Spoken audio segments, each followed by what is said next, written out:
Well, they say Boker Tov is what they would say in Israel. It means good morning. And all right, can you hear me there? Okay. Last week, I had 4 of you tell your experience in our trip to Israel. And for those that weren't here last week, let me repeat that there were 20 of you in this class that went on this trip. And I just think that's amazing. Plus my daughter also, and I'm glad for. 95 on the trip, 2 different buses. It was interesting how they kept us apart, make sure we had the same bus every time, because each bus stayed at a different hotel. And that kept us apart from mixing up the group. All right, I said that this week I would come up and tell you about a few of the places we visited. And I've chosen 3.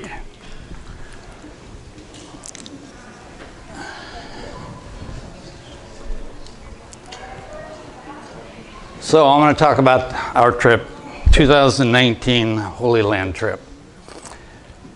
You can pick out some of the places there, especially those that have been there and have seen there and walked in these places that you see here. It's my objective today to pick out several of the places or objects that we saw. And let me back up.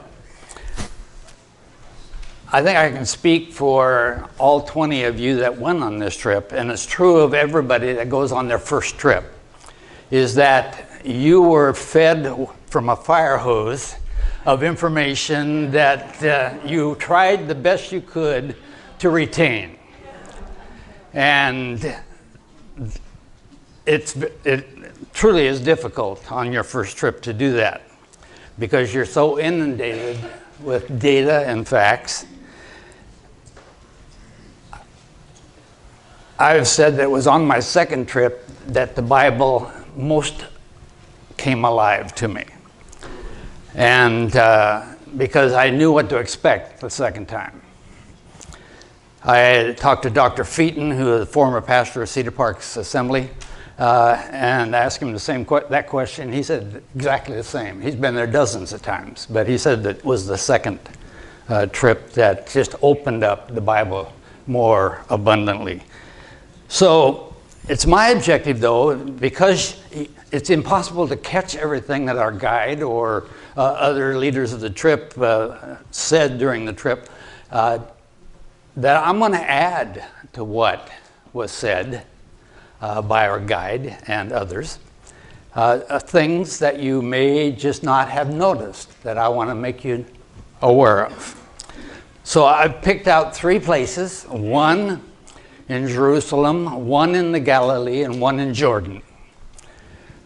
Those 3 places are the synagogue in Capernaum, the Cardo in Jerusalem, and the city of Madaba, and the mosaic that we found there. So first, the Capernaum synagogue. This is a map I've shown you on various trips that I've taken over there. It kind of gives you a northwest corner of the Sea of Galilee, and you can see Capernaum on there. Early in the ministry of Jesus, we know that in the record of Matthew chapter 4 and Luke chapter 4 that shortly after he was baptized by John the Baptist, Christ was led by the Spirit into the wilderness where he was tempted for 40 days of the devil. And after that 40 days, it tells us he immediately went back to Galilee, and most likely to Nazareth, because that's where his parents had lived and where he had been raised.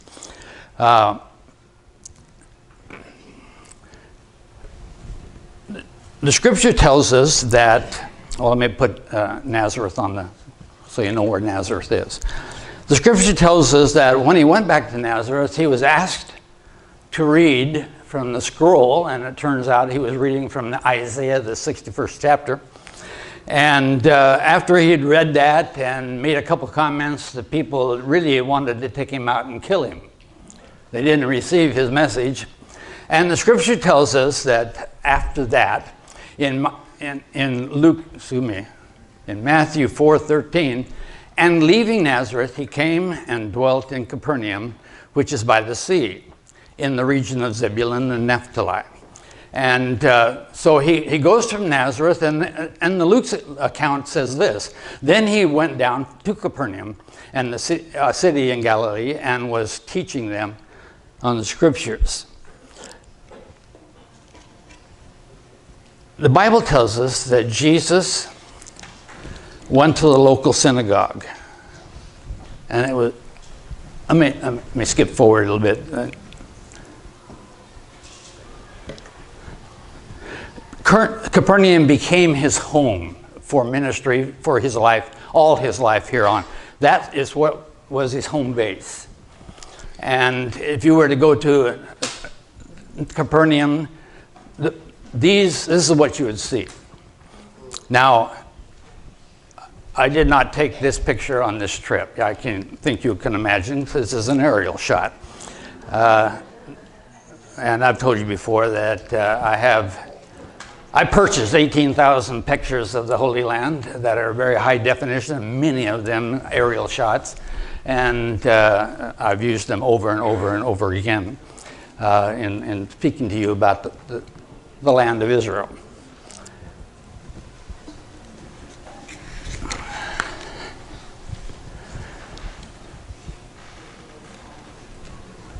It tells us that after he had been in Capernaum for a while, he went away to do some ministry, and then he came back.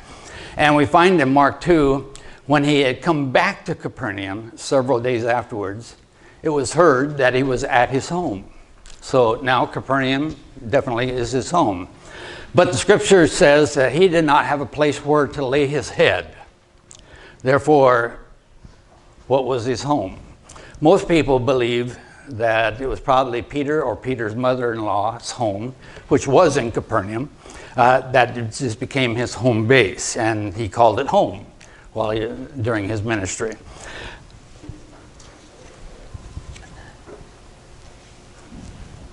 Some of the greatest roads lead through Galilee, especially Capernaum. One of them is called the Via Maris. Via Maris means by the way of the sea. Well, Capernaum's on a sea, but that's not the sea that it's talking about. It's talking about the Mediterranean. It's a road that starts in Egypt and works north and comes up to the city of Joppa. Now, if you were to go to Israel, in fact, if you were to look on a present-day map of Tel Aviv, most of the maps read this: Tel Aviv, Yafo. Yafo. Yafo is the Arabic way of saying Joppa. And you can go and I've been to Joppa on one of my trips, and it's just a suburb of Tel Aviv. Tel Aviv didn't exist in the Bible, but Joppa did. The road comes up to Joppa, and at that point it starts to go inland. And it finally gets to Megiddo after going through Gat, or Got, as you say, or you might say Gath, because it's spelled Gath in our Bibles. That's the home of Goliath. Anyway, but it will go through that city and eventually come to a mountain break where the roads could go through in a valley there near Megiddo. From there, it would go towards the Sea of Galilee to Capernaum. And from there on to Hatzor and Damascus. And that's the route of the Via Maris that we know about in the Middle East.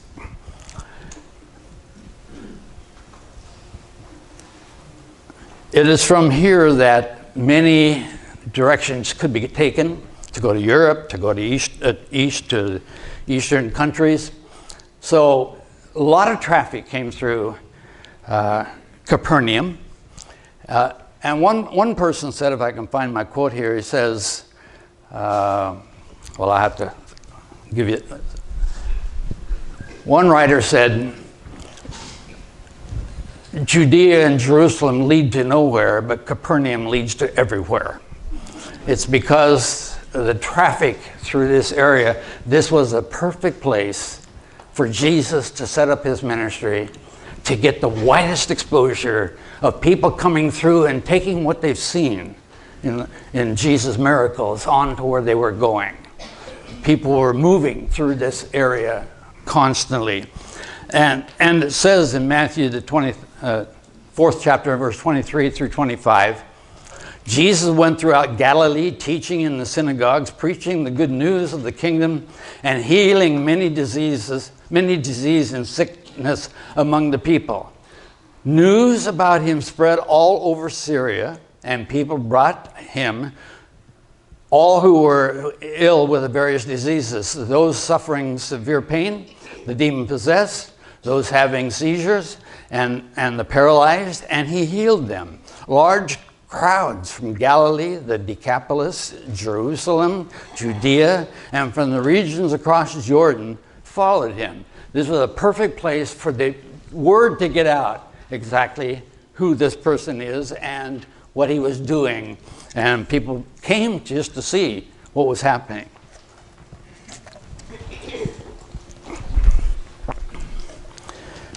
Go back to that picture I showed you earlier. The Hebrews had a two-word name for Capernaum, and it is Kafar Nahum. Now, the word Kafar means village, and you can take the word we would say in English, Naam. It's the village of Naam. Now, was it the village of the Old Testament prophet Nahum? Most likely not, because Capernaum is never mentioned in the Old Testament. And it's thought by most archaeologists it didn't come into existence until about 100 years before Christ. Therefore, if it's the village of Nahum, it's got to be probably another Nahum that lived in the area. The Greeks put it together into one word and calling it Capharnaum. Capharnaum. And so now we have Capernaum in our Bibles.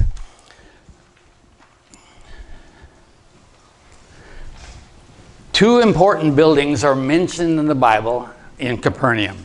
One is Peter's home, and the other is the synagogue. And that's what I'm showing you here, except there's that octagonal building that's built above what is believed to be Peter's home. I'm only going to talk about the synagogue. I'm not going to talk about Peter's home or that octagonal building that's sitting there. I'm going to talk about the synagogue.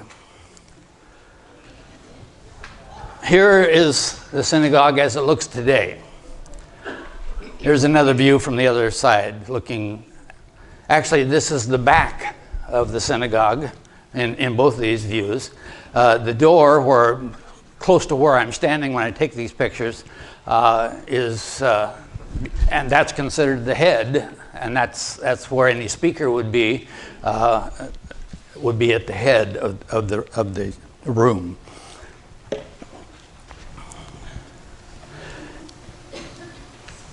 The synagogue here is probably one of the most ornate buildings in the Galilee region. More ornate and larger than most of the synagogues that have been uncovered there. For instance, I'll just give you a few. The synagogue at Gamla is only 2/3 the size of that one in Capernaum. The synagogue in Masada is less than half the size of this one. And the one in Herodium is also less than half the size of this one. And this Capernaum they are just uncovering at Magdala is only 1/6 the size of this one. So this is a rather large. And by the way, we're told who built it in the Bible. Do you know? You're on the right track when you say Cornelius, but all right, I'll get to it.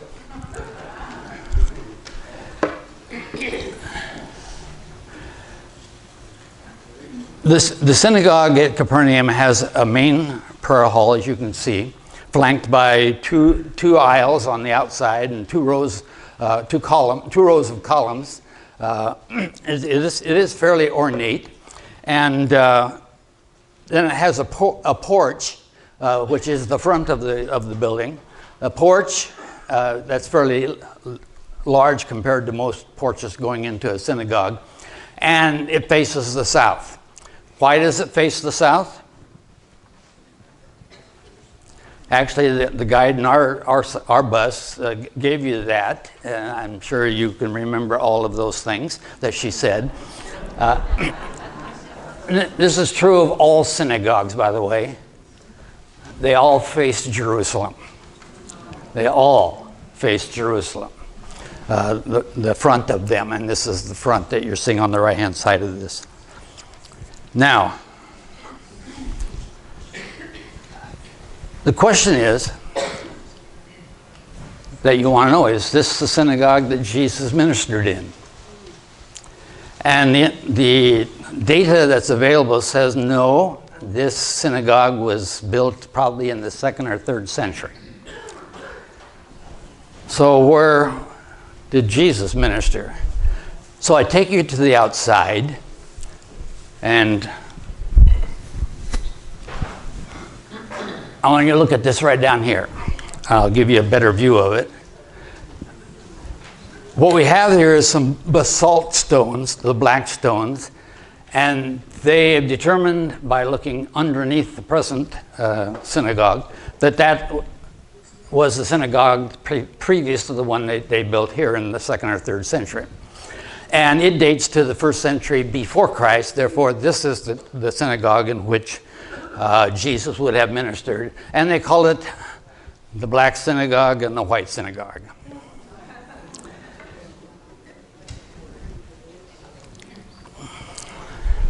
Now, when they built the white one, they had a little more technology to put pure corners, 90-degree corners.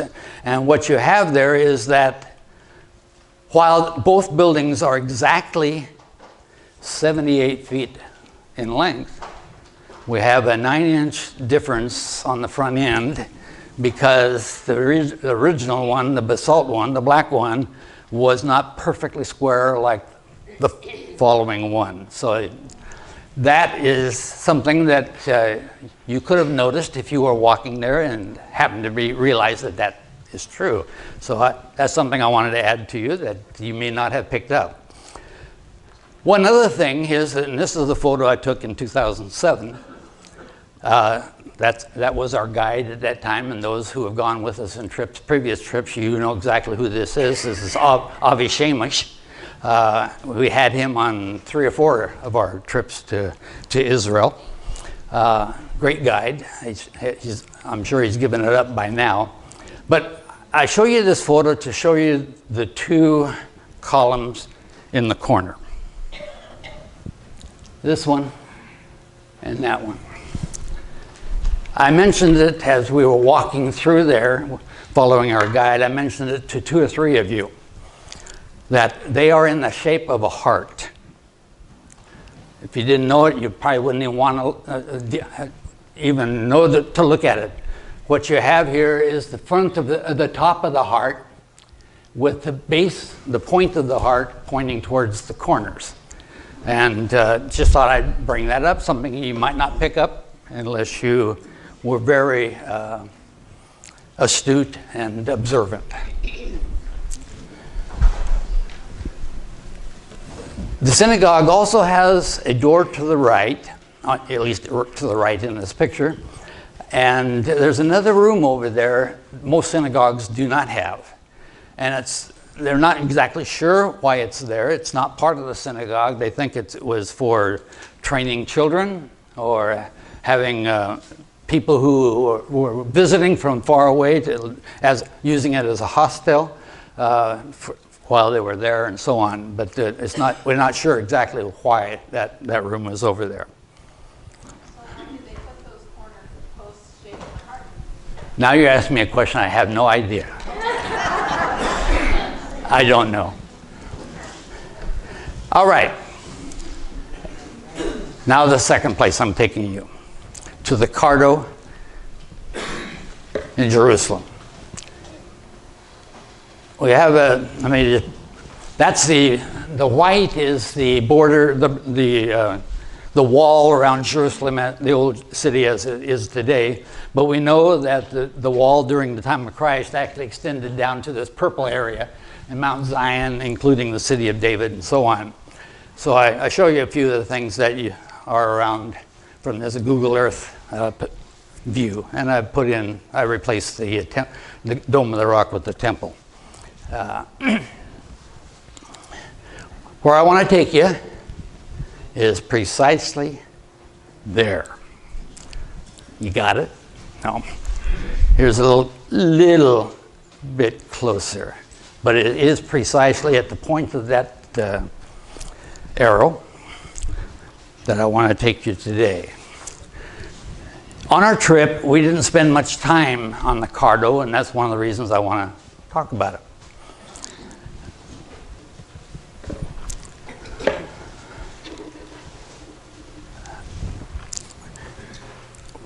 After the 70 AD destruction of the temple, the Romans taking over Jerusalem, then that followed up by what's called the Bar Kokhba Revolution between 132 and 135, in which over 500,000 Jews were killed. The Romans said, that's it. No more Jews will be allowed in Jerusalem at all. And they began, after the destruction of it, to rebuild it into a Roman city, and they gave it the name Aelia Capitolina. That name never stuck. Even during that time, it never stuck. It was always Jerusalem.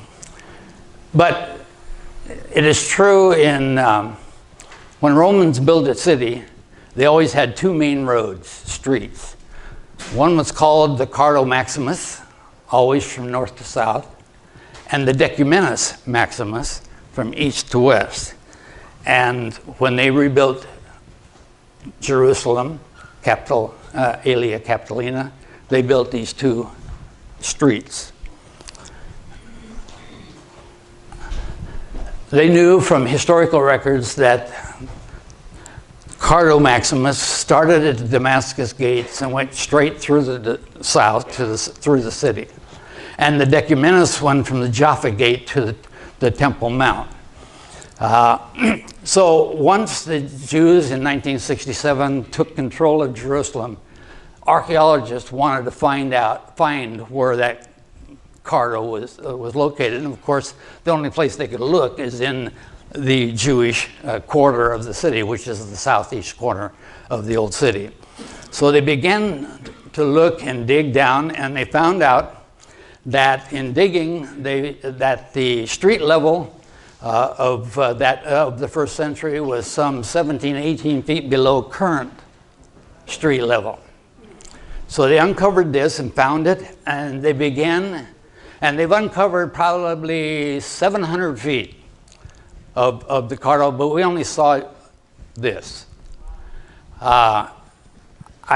In past trips, I've seen the entirety. So that's why I wanted to add this to my list for today. Because if you were to continue and go through that small door, you would come to others that they've uncovered, but now instead of the open, with the open sky, they're under the city. So they had to put some kind of form support, but they continue to, like this. This is under the city now, and the support, you can see the big beams. But then they've also put together what the street, the Cardo would have looked like during the first, or the second and third and fourth centuries. What you would have is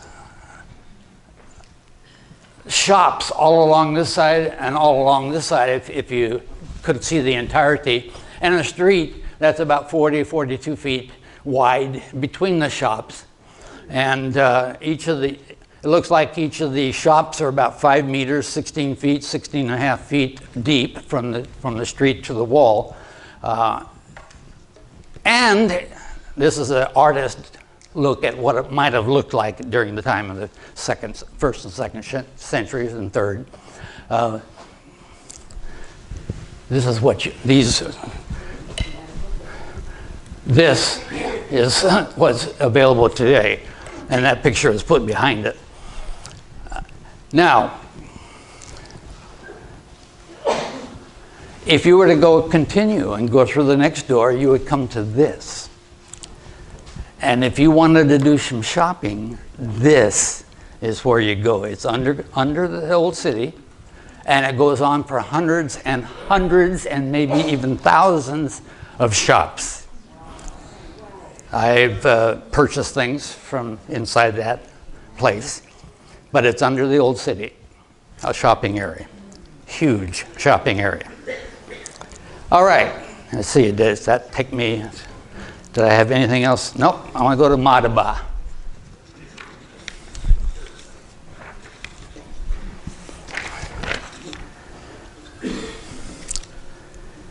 You can see a picture there of St. George, the Church of St. George.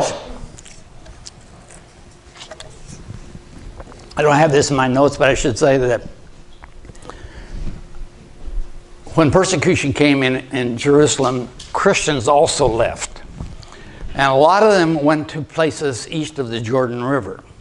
And this is one of those places where Christians migrated to, Madaba. In the Bible, it's mentioned 5 times. However, in the Bible, the first 2 A's are E's, Medaba, instead of Madaba.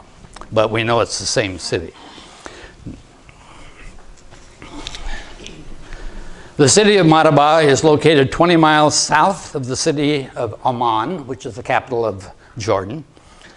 It is 14 miles east of the Dead Sea and 7 miles east of Mount Nebo. Let me see if I have you can kind of get an idea there. All right.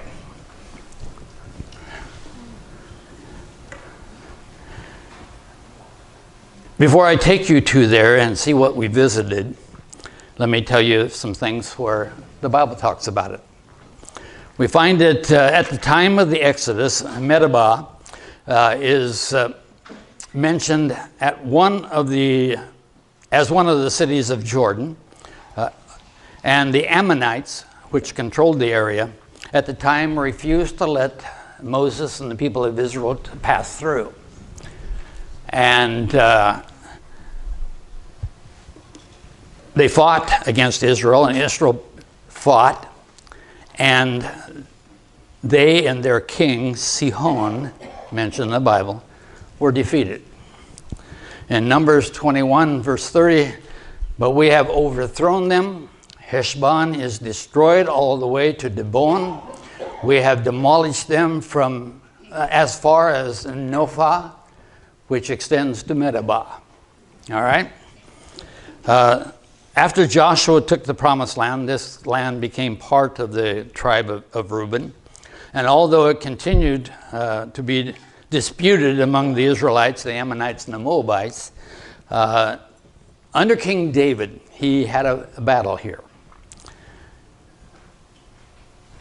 And it says that this is where Joab defeated the Ammonites and the Syrians, and you find it in 1 Chronicles, the 19th chapter, starting with verse 7.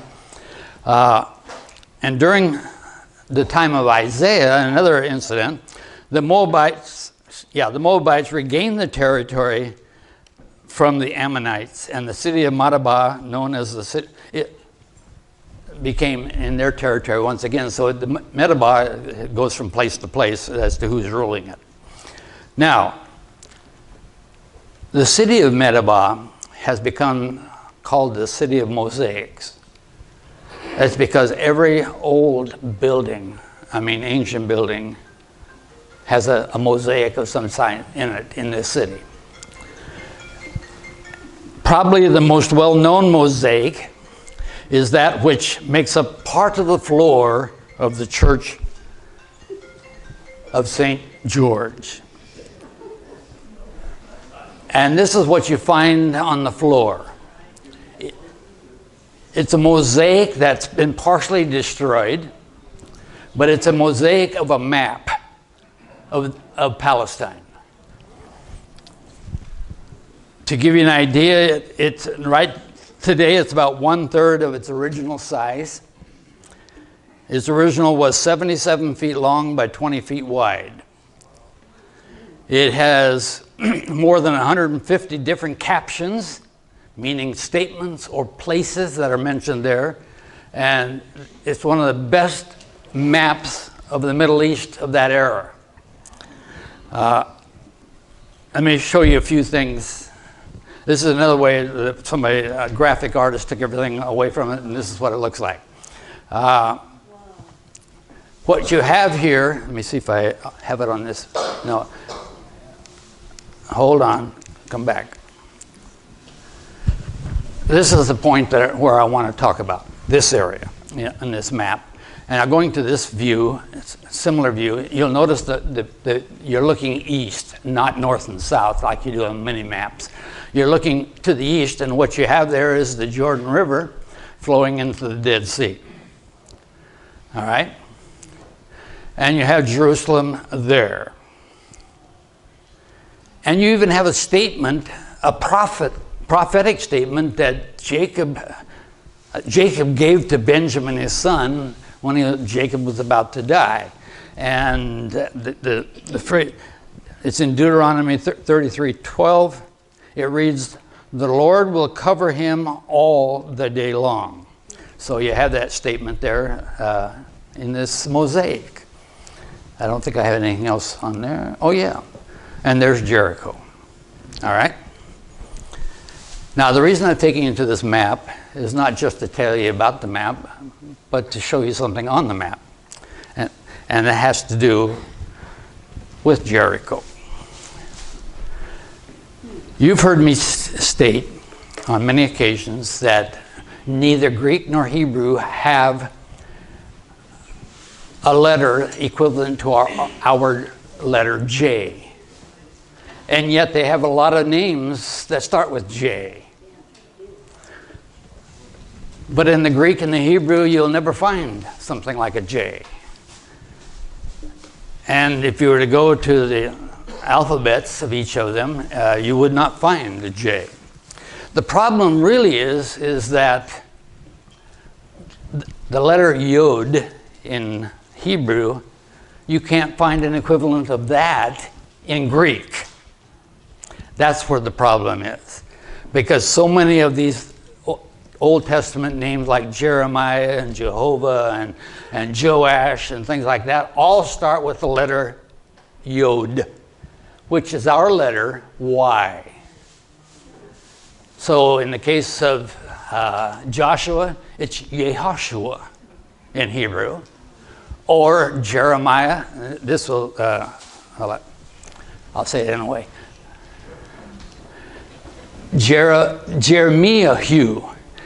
You'll find, if you study the names in the Bible and of the other documents, you'll find a lot of them end with the same four letters that the prime minister does, Yahoo. And that's the truth. That is true in the case of Jeremiah.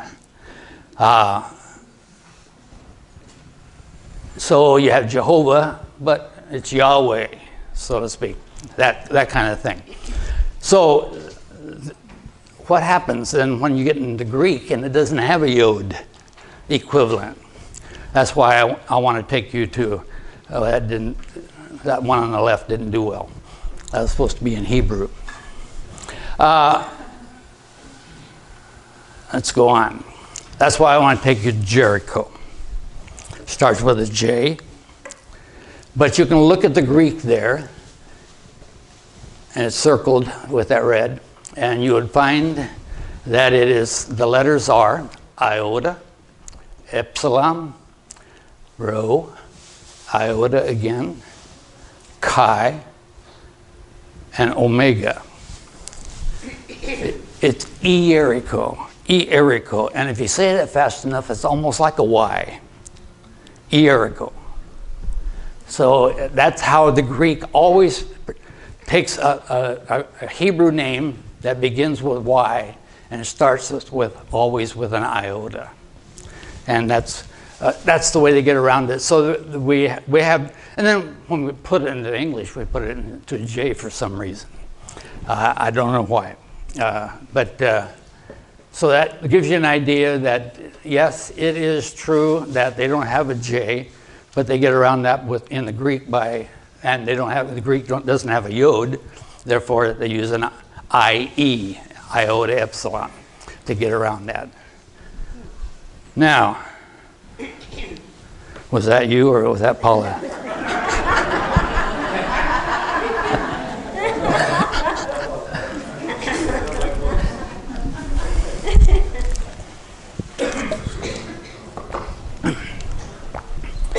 Jericho.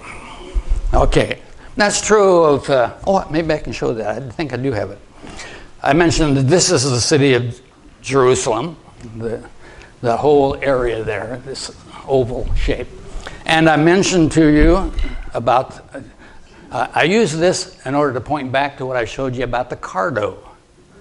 That it has a Cardo street, and it has these columns on each side with roofs on each for the shops.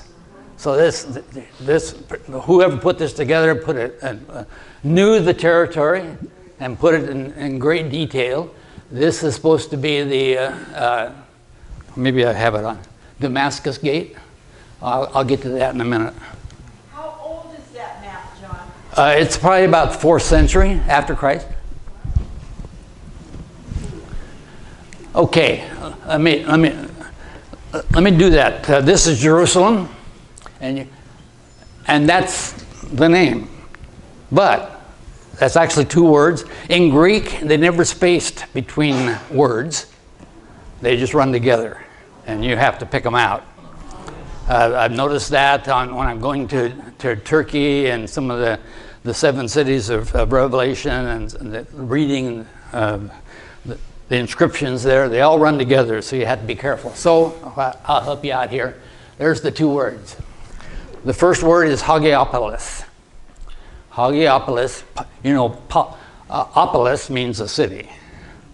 Hagia means holy. So Hagiapolis is a holy city, and then it gives the name. And it starts with the I-E for Yerushalayim. But because of the damage on the floor with people walking over this for centuries, the last 3 letters are not there. I bring in this map that I found in the Cardo 8 years ago, where it was just this map, and they give the name and they add the last 3 letters. So this says Yerushalayim is what's added. So again, Jerusalem with an iota epsilon beginning.